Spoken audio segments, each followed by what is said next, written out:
And welcome to Spacevidcast, episode 601 for Saturday, January 12th, 2013. My name is Benjamin Higginbotham. With me, as always, the beautiful, lovely, wonderful, and talented Carrie Ann Higginbotham will be your hosts, as always, for this particular episode. Oh, I forgot to do that. So a couple of changes before we get into space news. First, awesome new set. We also have an awesome new open and awesome new graphics, none of which you're going to see for this particular episode. So they're too awesome for you. They're too awesome for this episode. Now, rather than delay the episode yet another week, actually it'd be 2 weeks because we're not going to be on next week. Happy birthday, by the way. Rather than delay 2 more weeks, we decided we'd just go live without anything else in the new set, new everything else. And we're also on Ustream now instead of... we're not. YouTube. We're on YouTube instead of Ustream. So head on over to spacevidcast.com/live. You get all the updates as to where we're going, what's going on, all that fun jazz. And as a special little 2013 thank you, one of the things I'm trying to do is double the Spacevidcast viewership for 2013, get more people excited about the cosmos. Now, it's not just about the numbers, it's about the quality of people as well. We don't want just a bunch of people who don't care about space. We want to double the people who care about space, or at least get people interested in space again. And to help that effort, we're going to kind of show you guys what Epic is like by giving you Spacevidcast Epic for free for this episode today. So everyone gets access to Spacevidcast, the 6.01 Spacevidcast Epic show after dark. With that, let's go ahead and get started with some space news. There are no graphics, so we have nothing to cover our shots anymore. Old school Spacevidcast. Like that. Starting NASA's Opportunity rover, if you remember... God, it's been like 9 years now at this point, I think. I'd have to run those numbers in my head. Yeah, no, it's about 9 years. 9 years. Opportunity has been roving the surface of Mars. And now they're giving it a new mission. We've found definitive signs of clay minerals on Mars. And so they're kind of trying to, what NASA's doing is they're trying to find a path kind of around this clay so they can kind of go and take a peek at basically that. And the reason this is important is that with clay, that means we've got water, and with that, we have possible life. So now, exactly. So now we've got two active rovers? Because Spirit's really out. Yeah, Spirit's out. So we've got 2 active rovers on the surface of Mars now trying to, in their own unique ways, find life on the red planet. Yeah, I thought that was really freaking cool. And since we have no graphics, you know what? Head over to wiki.spacevidcast.com. I do kind of love how the headlines are like, "Opportunity is frantic to find life." Like, really? Is that the? Yeah, but I also love that the rover's name is Opportunity. But somewhere in the back of my head, I just see like Opportunity. Oh, I knock over here. I knock over there. I knock over here. Like, I don't know. It's very.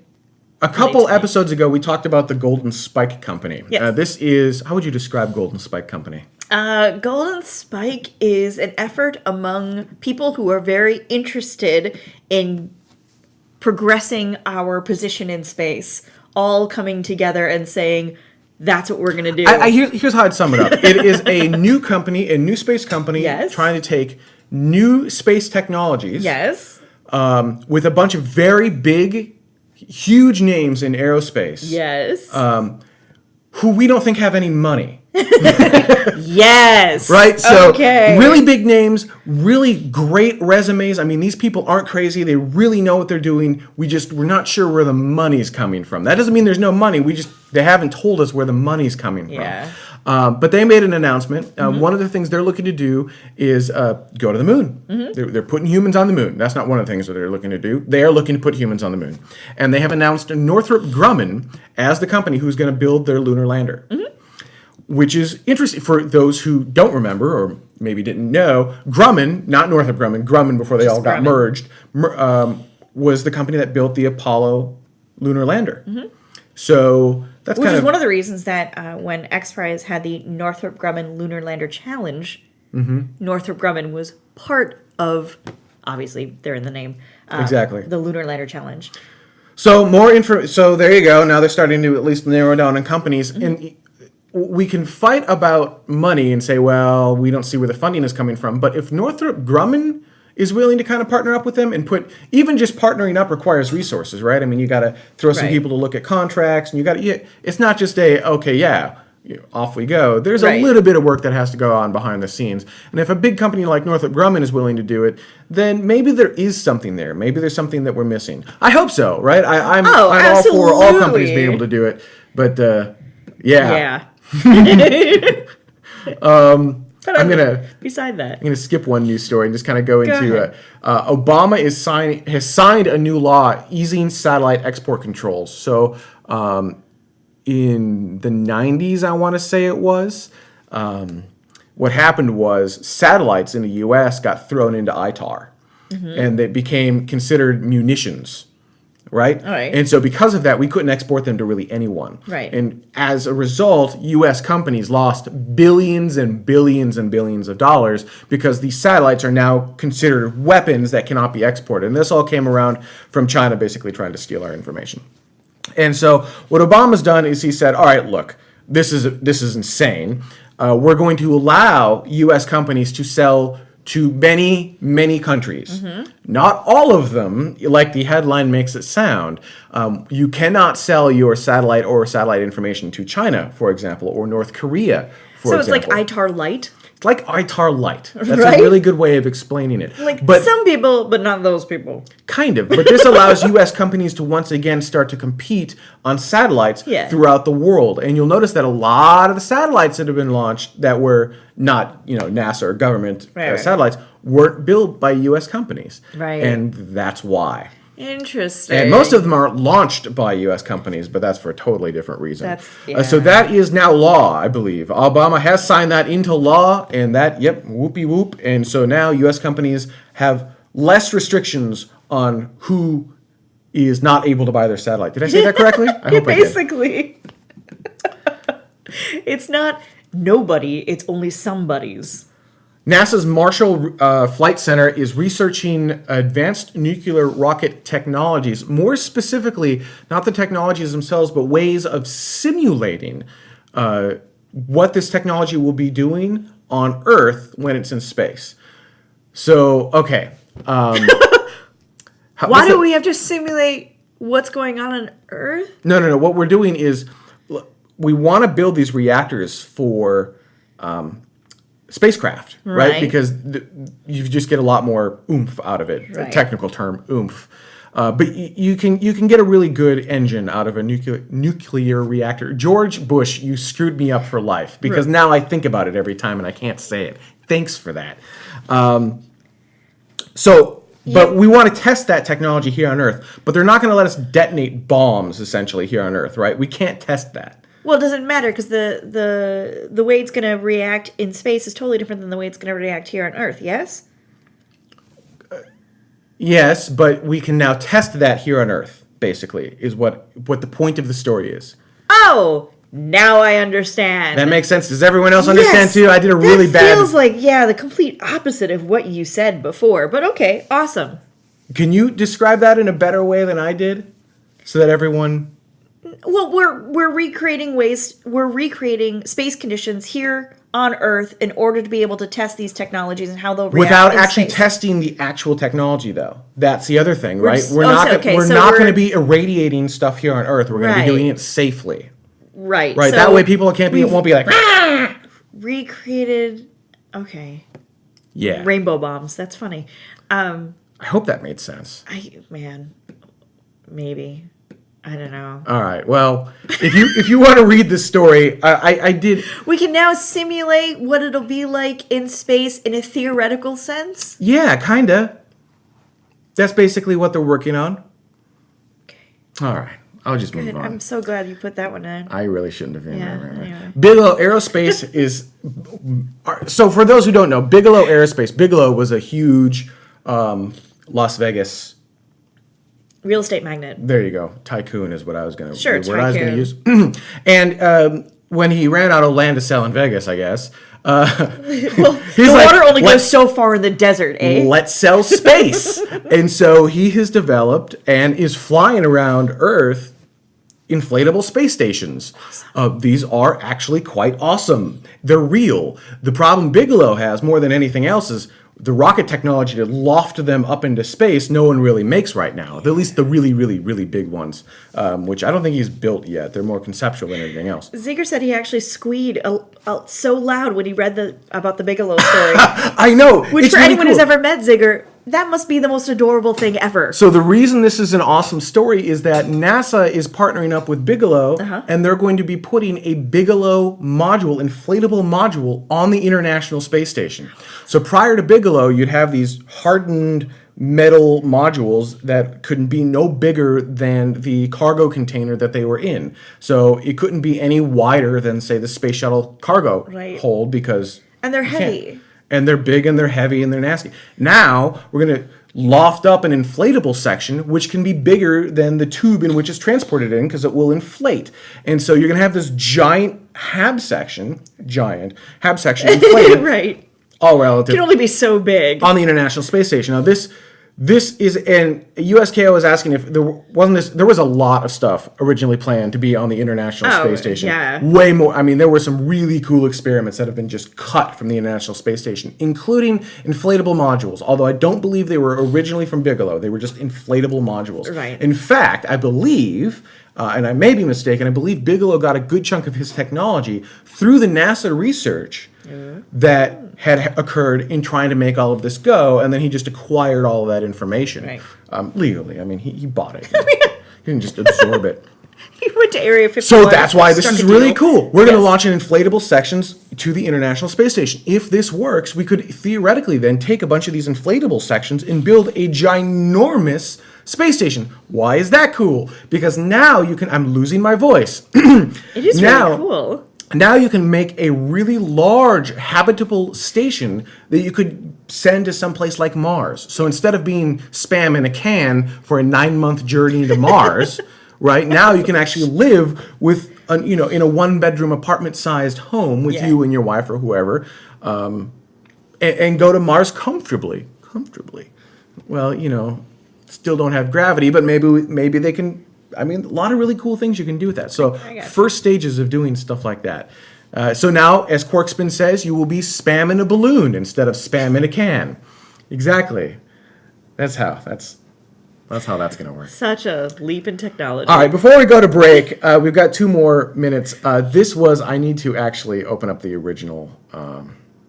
So I'm sure many of you know about the petition to the White House proposing that we build a Death Star, or we start trying to get all of our funds together and it's for the White House to build a Death Star. Yeah, I'm shaking my head because it's an insane... I don't know who thought this was a good idea. So there's this petitions.whitehouse.gov obviously a website. Jedi. Obviously. Petitions.whitehouse.gov website. You can petition the White House to do stuff. If you have enough signatures, they'll respond to you. Which is like 25,000, which doesn't sound like a lot to me. Yeah, me neither. The thing is, you're not... When you read the answers, they're never like, oh, that's a really good idea. We're going to work on implementing that. They're always, it's always... Walking sidewalks everywhere? Of course! Why didn't we say so? No, it's always, well, actually, this president's done most of what you're talking about, just in this different way. Here's why we're so awesome. And you're always like... They're allowed to say that. It's their own website. But that's all they ever say. They never say that's... It's politics! Yeah, exactly. That's exactly right. It's all politics. It doesn't do anything. It doesn't change anything. It's just... politics as usual. So it's a giant waste of time. A lot of people really believe in these things, though. Exactly. And this one was funny because they said, let's build a Death Star. And the White House spent some time and someone... It's Paul Shawcross, right? Is his Paul, name? you are my hero. Good man, Paul. Paul, kudos. Clearly, not only has the nerd cred down, but also believes in real science. Science. So just the 3 bullet points at the top. Go to the wiki, read the petition. Hilarious. But basically, the construction of a Death Star... Well, the administration shares your desire for job creation and a strong national defense. But a Death Star isn't on the horizon. Here are a few reasons. 1, the construction of the Death Star has been estimated to cost more than $850... Quadrillion dollars. It's a billion million. We're working hard to reduce the deficit, not expand it. Point 2, the administration does not support blowing up planets. Point 3, Why would we spend countless taxpayer dollars on a Death Star with fundamental flaw that can be exploited by a one-man starship? Dude, yes. Those are just the 3 main points. There's 6 more paragraphs worth of this guy in fact, 6 more paragraphs. Yeah, and he brings up STEM technologies that, if this is really something that you are interested in, please go into the STEM technologies to try and make something like this or something comparable or something even better. Come to fruition, I guess is really what I'm trying to say.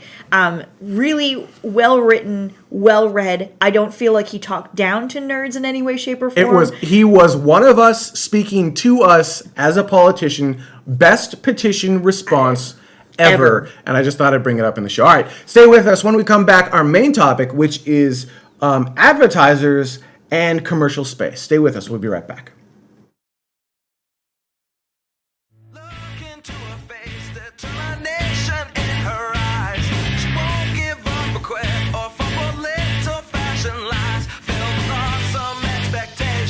This girl's a fascination, and nothing in her way will keep her from her destination. 'Cause she's fire walking. When it's hot, she keeps on moving. Through the heat, keeps on improving. Yeah, she's fire walking to be free. And welcome back. We were talking in the car about our main topic, and we were actually even talking in pre-show about our main topic in a kind of sort of different way. I guess it's kind of a hard to describe topic, but if I were to sum it up, I'd say, are advertisers willing to spend money to sponsor NewSpace companies? Felix, for example. Felix Baumgartner. With Strata Launch. Which was sponsored by Red Bull. Well, a number of people, but Red Bull being sort of the odd duck out, I guess. You sort of looked at the other companies and went, okay, space, kind of, sort of space, yeah, all right, I get that. Red Bull. I mean, it's not completely odd duck to the point where you're like, well, what would an energy drink company want to do with something super, crazy and insane? I mean, that right. Correlated. It wasn't Tums, okay? So I get that part of it. But again, you looked at the other companies that were involved, and it was like, yeah, space, okay, yeah, I get this, and Red Bull. Now, recently, Axe, who... Axe body spray. Body spray, who... Be very specific about that. And for international customers or international viewers. Customers, yes, customers.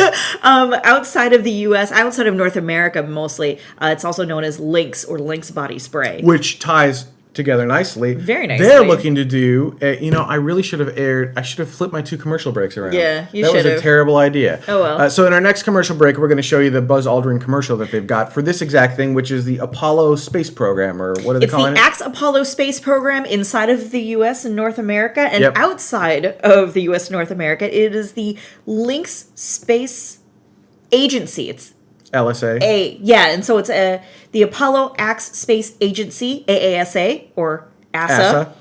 And then outside of North America, it's LSA, so the Lynx Space Agency. So here's another really big company willing to spend some money on NewSpace advertising, essentially, is what they're getting out of it. And in the chat room, you're asking if it's GlaxoSmith. I believe it's actually Unilever is the ultimate parent company, the umbrella company, just in case anyone was asking. And so the point is, there's a company called Xcore located here in the United States. They're from Mojave, and they're moving to Texas, which, interesting. That's a whole nother thing. That's a whole nother story. If we have more time, maybe we'll talk about that in Epic.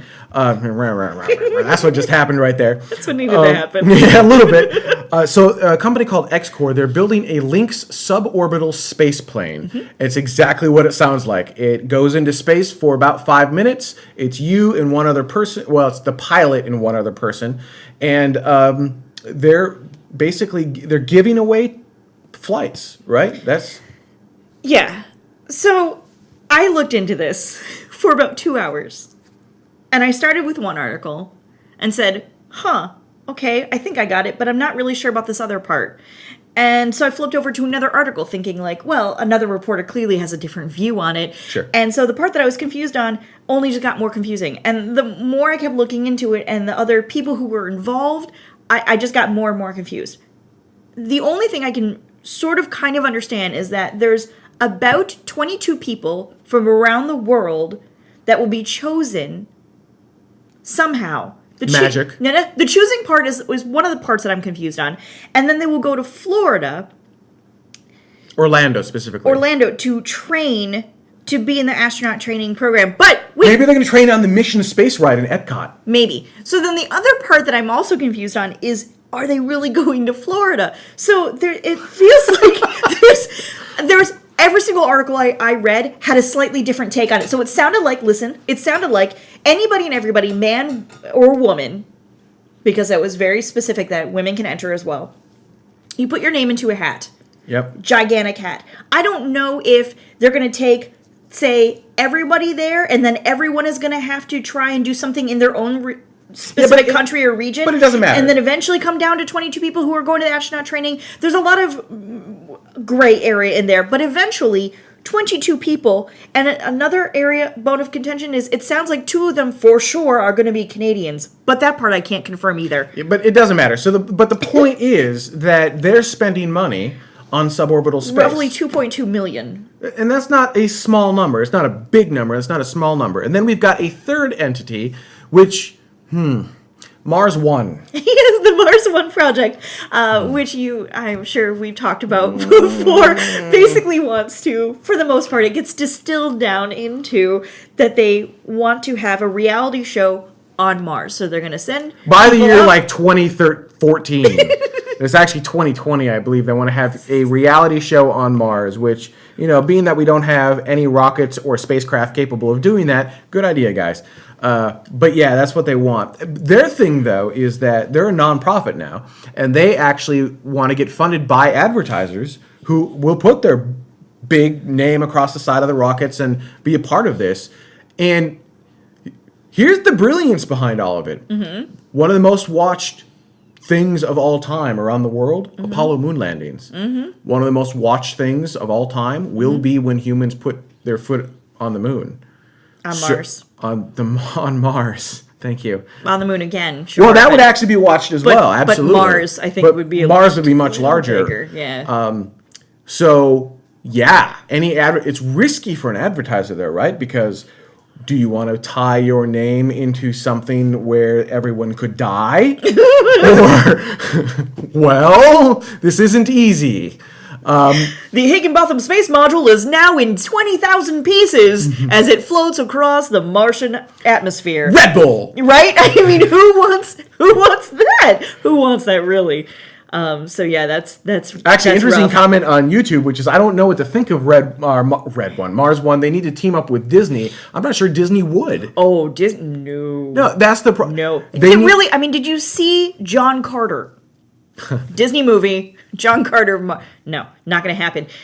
Anyway, yeah, that's why Red Bull had to delay Stratus. Exactly. I mean, you don't want to go until you're ready, until it's finished, until it's safe. And it's something that we've harped on, and many other companies have said so numerous times. Virgin Galactic, still, et cetera, et cetera.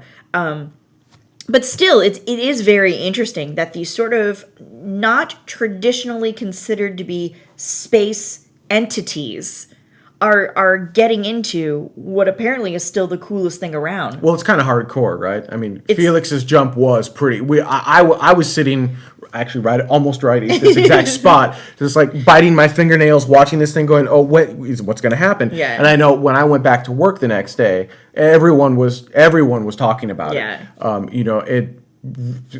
It's synonymous with Red Bull now, so that was a huge success on their part, but it could have just as easily been a huge failure. Yeah. So I guess the point of this is, and we'd love to know what you have to say, will the advertisers start coming over to NewSpace, and are we going to start to see more NewSpace get funded by advertisers? Are we going to see more citizen astronauts going to space because advertisers are funding to get them there? There's only a short window where this will work. Once it becomes commonplace, Yeah. who cares? Yeah. Right? Buy your own freaking ticket. But before it's commonplace, but while it's still a big marketing buzz, I think we're going to start to see more and more of these advertisers do it. And then what kind of doors does that open up for exploration of the cosmos? Could you and I go? Right. Could you go as a viewer? I mean, I know I'm going to put my hat into the ASA contest. Come up with a better acronym, guys. I'm going to put my hat in. I'm sure you'll put your hat in as well. Yeah. I'm sure all of you should put your hat in as well. No, actually, don't. Don't. I want to win. So Right. If fewer you people, don't, you shouldn't. Then we will. It's you, me, and Space Kate. Exactly. So, what do you think is going to happen inside of the industry? We were talking about television as well, and kind of before the show, kind of that pyramid effect, where you've got the high-end television up top, which is basically now PBS and nope, just them. Oh, BBC's does pretty good too. Well, I'm kind of talking the U.S. All right, fine. Right, so PBS. and then you've got kind of everyone else, including Discovery Channel, History Channel, the Learning Channel or TLC, doing these terrible, terrible shows like Here Comes Honey Boo Boo? Yeah. Stuff like that. Is there room, if instead of going for the huge audience, if you just go for the smaller but more intense audience, the Right. science-based audience, Right. is there room for advertising The there? NASA TV audience. No, that's the wrong audience. Oh, come on. How many people here watch NASA TV and don't fall asleep? I use it to fall asleep. Is that different? Yeah, exactly. So that's the wrong entity. But people who would have watched old school Discovery Channel, old school Tech TV, old Right. school History Right. Channel, before they started dumbing all their programming down. Aliens. Is there advertising money there for more science programming? And even outside of science programming, then how do you take that same advertising money and turn that into new science programs? Kerbal Space Program. Mm-hmm. Can we get advertisers Right. to help fund that? For you, Copenhagen, you want to talk about What Copenhagen suborbitals, who they are, what they do, and why that would matter? You know it better than I do. Oh, all right. Well, I figured I'd give you a chance to talk. Thanks, but no, you really know it better than I do. All right. So Copenhagen suborbitals, they're just this scrappy little. I don't want to call them a startup. Just a bunch of guys who love doing what they're doing. They've built their own submarine already. They've already launched a kind of just a sounding rocket kind of thing, a small version. They want to put a human in space as well. Scary. If you ever look at their engine tests and they're like, "We're ready to go," I'm like, "You're nowhere near ready to go. No one should fly in that engine ever." But they're willing to do it. They don't need a lot of money to actually put a human into space. Or maybe they do. But I think a single advertiser could take them from where they're at now into something flyable that could put someone into suborbital space and possibly safely recover them. They still have a lot more tests to do. There's a lot of stuff you could do there. And then kind of the makerspace community, which I harp on quite a bit, but you could put some money into that as well. So anyhow, what do you think? Is there money in NewSpace from an advertising perspective? Where can we find new revenues of funding as opposed to just relying on the government for funding? If I may, really quickly, as a space enthusiast, it's made me sort of take pause and look at these companies, look at Axe body spray, which I really never have no desire for in any way, shape, or form. I walk past the aisle and it just reeks. And I used to work at a high school for a while, and you can smell. I mean, all the way down the hallway. It's awful. Right. But and Red Bull. I've never really had a taste for Red Bull in any way, shape, or form. But I feel kinder and gentler towards these particular entities now, if that makes any sense. If another brand that I'm not necessarily partial to would step up and do something else, I just have a kinder, gentler feeling towards them. Well, you bring up a good point, as do some of the commenters on YouTube. Okay. Callisto8413 asks, well, that's true. Who drinks Red Bull? And I'd be curious to know, leave your comments. Do you drink Red Bull now, or have you had a Red Bull because of the space jump? I'm sorry, space jump. The high altitude jump. Right? Because of Felix's jump, have you had a Red Bull? Did you actively go out? Did that marketing work on you? It would seem I'm pliable in that sort of fashion. So, but I'm not buying you Axe body spray in any way anytime soon. I'm just not. But it gives you a chance to go to space. No purchase necessary. What if it did? What if it did, though? If it did, I might buy it and then donate it right away. But I wouldn't. You're so hateful. I don't like it. There's a thing. I don't like it. But again, I'm not evil, bitter, vile hatred towards the product or the brand, I'm like, oh, well, it's not that bad. Burns says I may have guilted him into buying a Red Bull. So, all right, leave your comments. Our Facebook channel, facebook.com/SpaceVidcast. You can tweet them to us, twitter.com/SpaceVidcast. Of course, SpaceVidcast.com. And then just click on the 6.01 show and leave your comment there. That's the preferred way. It's way easier for us to track, and you can see other people commenting with you. It's all part of the Discus system. It's awesome. Or of course on YouTube, whatever you want. We'll kind of we go through all the different social channels, and then what we do is what we're about to do is in the last segment of our show we look at the previous show and see what you guys had to say. So stay with us when we return. Viewer comments from our last show last year.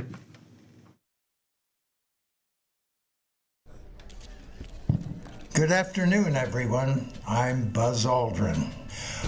44 years ago, I made a brave decision to journey into space, and it changed my life forever. And now you too can become a member of this privileged group and experience everything that I have. The Axe Apollo Space Academy is looking for regular people like you to go into space. If selected, you'll be sent to our space camp in Florida for rigorous astronaut training. The top recruits will then be rocketed into suborbit in an SXC spacecraft. Are you ready to make history? Then join the Axe Apollo Space Academy and leave a man, come back a hero. Good luck, everyone.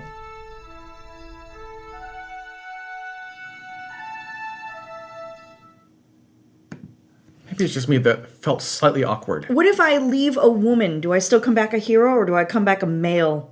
I don't know. Do I come back a man hero? Or just a man? Do I just come back a man at all?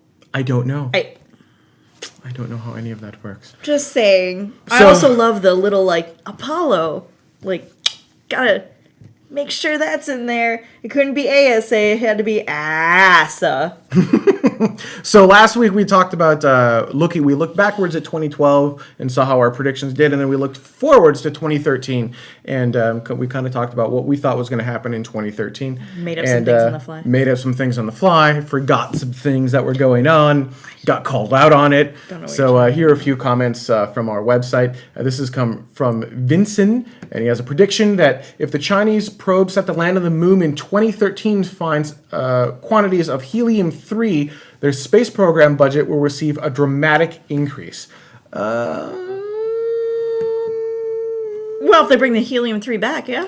Well, yeah, but we don't. So, I don't know. Yeah. I don't think we have anything that we can actually. The point of helium-3 is energy, right? Yeah. We should be able to turn it into these huge reactors and get lots of clean energy. Is that something we don't know yet? Well, we can or is do- that something that we think As I understand it, we can do? use helium-3 to start a reaction, but we haven't been able to actually sustain it for like lots. We can't turn it into something real yet. Okay. That's the problem. It's not real yet. And while we Right. talk about it in a sci-fi fashion, so far as I know, and please correct me if I'm wrong, we can't just bring back mass quantities of helium-3 and suddenly power the entire planet. Right. That doesn't solve anything. So that's where That would be really cool. That's where my maybe. The problem is helium-3 is so rare on Earth right now. It's really, really expensive to play Right. with. Right. So if we had a lot more, then maybe we could get it going because it would drive the price down. Right. Maybe. I don't know, but there are other technologies I think that would be easier and cheaper. Or is he and just faster. saying that, like, if we've discovered it at all, then everyone would be like, heck yeah, get us there now! I'm pretty sure we know it's there. It's Okay. not a question of is it there. The question is, harvesting it and bringing it back and Trying to doing all help that fun Vince jazz. out. Bill said, in a way, NASA's going mostly on credibility. Basically, talking about SLS, says if a startup was going to build an SLS, the Space Launch System-sized spacecraft, and they'd spend the same amount of time and money doing it that NASA is, it would cost as much per launch. It wouldn't matter how much money they wouldn't have had enough of it to keep them from being laughed out of the space park. Essentially getting at, if NASA were a private space company, everyone would laugh at them. There's just no way. If NASA was privatized and then they said, look, we're going to spend 10 years. Well, okay, so if NASA was a private entity and they said that we're going to build a Space Launch System type vehicle with the same specs and what have you, And price then tag. everyone would be like, Good luck with that.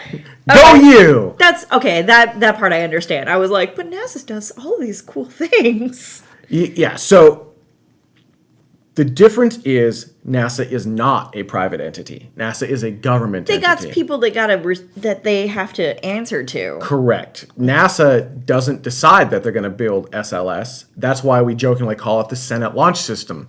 Senators decided that NASA was going to build SLS, not NASA. In fact, NASA has said, we don't want this thing. We don't want to build this thing. This is a terrible idea. And the senator said, keep the jobs in our district. And that's how we ended up with the Space Launch System.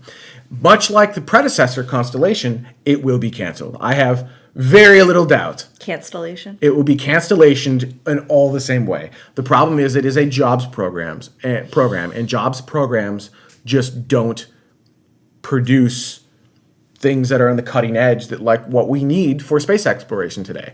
And that's not NASA's fault. That's your senator's fault. If you live in a district with a senator who voted for SLS, vote them out next time. Get rid of them, in my opinion. So there's that.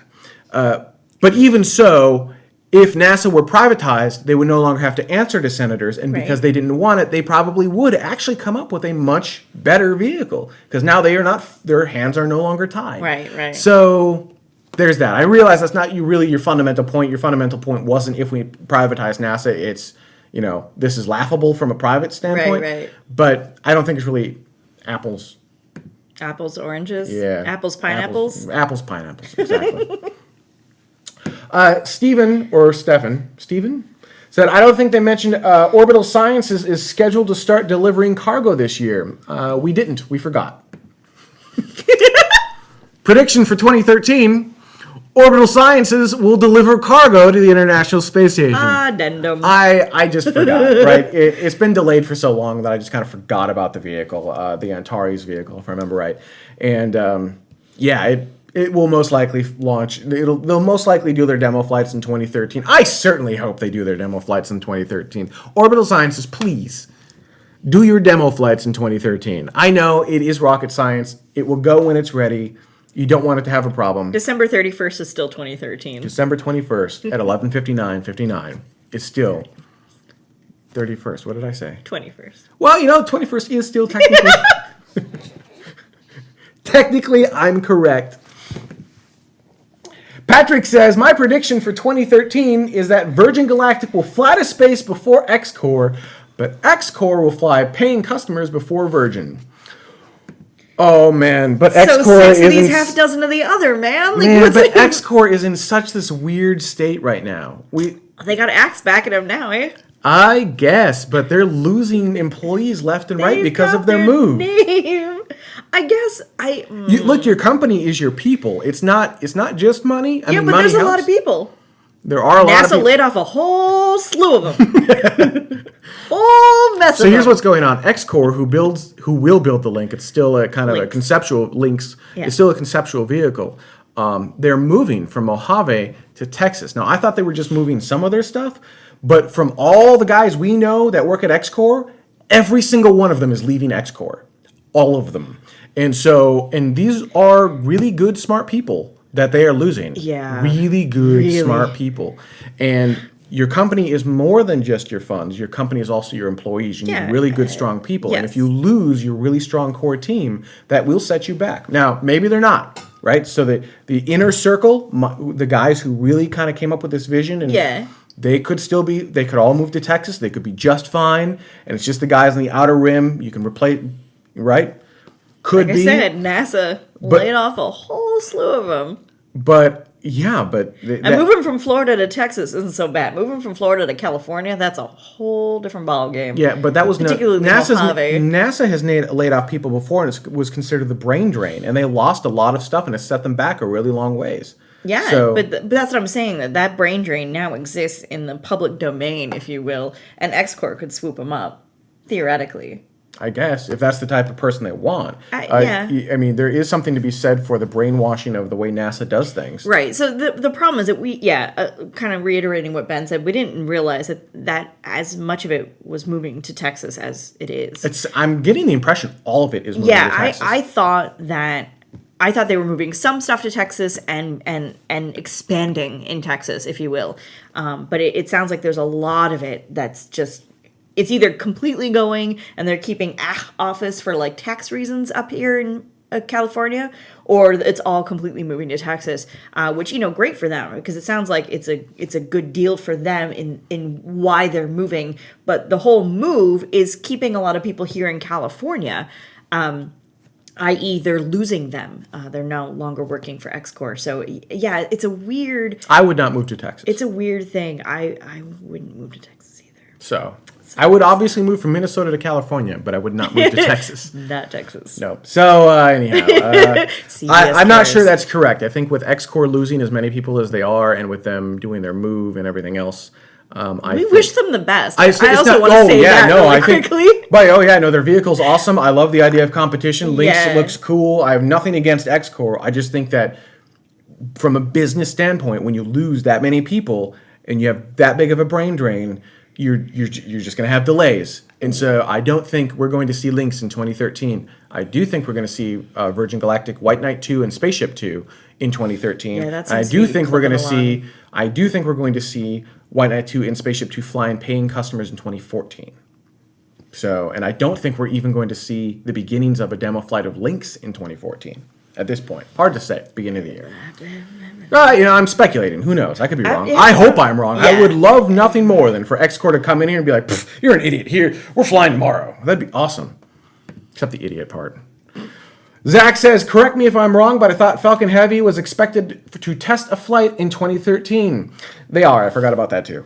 I was saying how 2013 we're not going to see a whole bunch of stuff. It's really going to be par for the course. And yeah, we got like Virgin Galactic doing stuff. We got Falcon Heavy doing demo launches. We got more Grasshopper flights.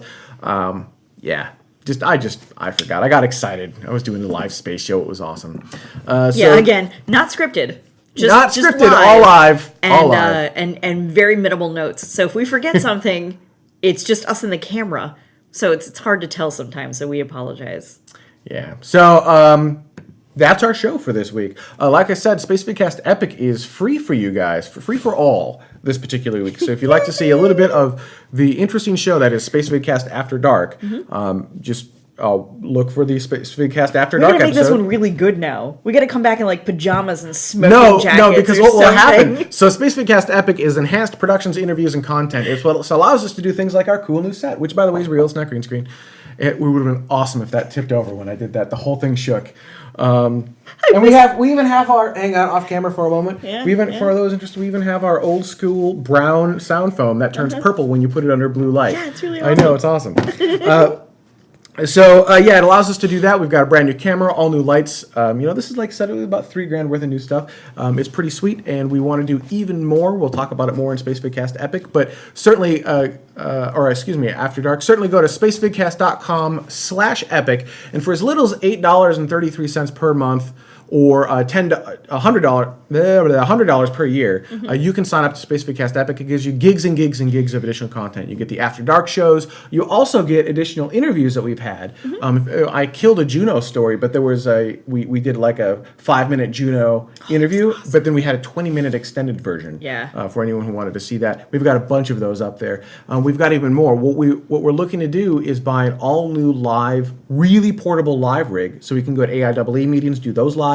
We can go to LA Space Salons, do those live. I want to be able to do star parties, do those live.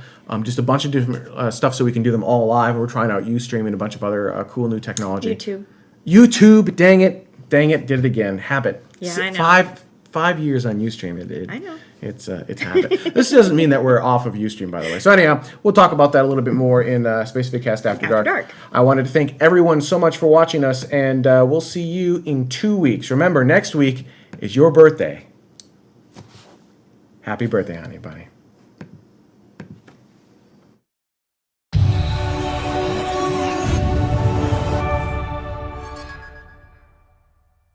Was the company that built the Apollo lunar lander. So that's Which kind is of one of the reasons that when X Prize had the Northrop Grumman Lunar Lander Challenge, Northrop Grumman was part of, obviously, they're in the name, exactly. the Lunar Lander Challenge.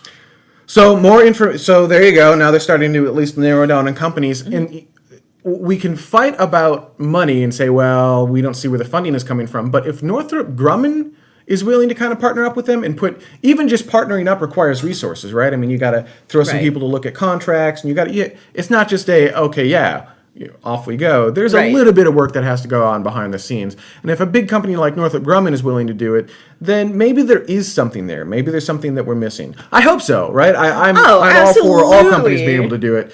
But Yeah. But I'm gonna beside that. I'm gonna skip one news story and just kind of go into ahead. Obama has signed a new law easing satellite export controls. So in the 90s, I want to say it was, what happened was satellites in the U.S. got thrown into ITAR, and they became considered munitions. Right? All right. And so because of that, we couldn't export them to really anyone. Right. And as a result, U.S. companies lost billions and billions and billions of... Yeah, but I also love that the rover's name is Opportunity. But somewhere in the back of my head, I just see, like, Opportunity. Oh, I knock over here. I knock over there. I knock over here. Like, I don't know. It's very... A couple episodes ago, we talked about the Golden Spike Company. Yes. This is... How would you describe Golden Spike Company? Golden Spike is an effort among people who are very interested in progressing our position in space, all coming together and saying, that's what we're going to do. Here's how I'd sum it up. It is a new company, a new space company, Yes. trying to take new space technologies Yes. with a bunch of very big, huge names in aerospace Yes. who we don't think have any money. Yes. Right? So okay. really big names, really great resumes. I mean, these people aren't crazy. They really know what they're doing. We're not sure where the money's coming from. That doesn't mean there's no money. They haven't told us where the money's coming from. Yeah. But they made an announcement. One of the things they're looking to do is go to the moon. They're putting humans on the moon. That's not one of the things that they're looking to do. They are looking to put humans on the moon. And they have announced Northrop Grumman as the company who's going to build their lunar lander. Which is interesting for those who don't remember or maybe didn't know. Grumman, not Northrop Grumman, Grumman before they all got merged. And welcome to Spacevidcast, episode 601 for Saturday, January 12th, 2013. My name is Benjamin Higginbotham. With me, as always, the beautiful, lovely, wonderful, and talented Carrie Ann Higginbotham will be your hosts, as always, for this particular episode. Oh, I forgot to do that. So a couple of changes before we get into space news. First, awesome new set. We also have an awesome new open and awesome new graphics, none of which you're going to see for this particular episode. So They're too awesome for you. They're too awesome for this episode. Now, rather than delay the episode yet another week, actually it'd be 2 weeks because we're not going to be on next week. Happy birthday, by the way. Rather than delay 2 more weeks, we decided we'd just go live without anything else in the new set, new everything else. And we're also on Ustream now instead of... we're not. YouTube. We're on YouTube instead of Ustream. So head on over to spacevidcast.com/live. You get all the updates as to where we're going, what's going on, all that fun jazz.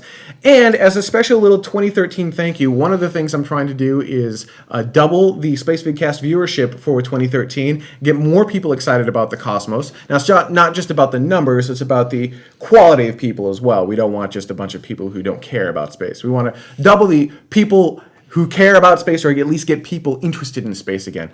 And to help that effort, we're going to kind of show you guys what Epic is like by giving you Spacevidcast Epic for free for this episode today. So everyone gets access to Spacevidcast, the 6.01 Spacevidcast Epic show after dark.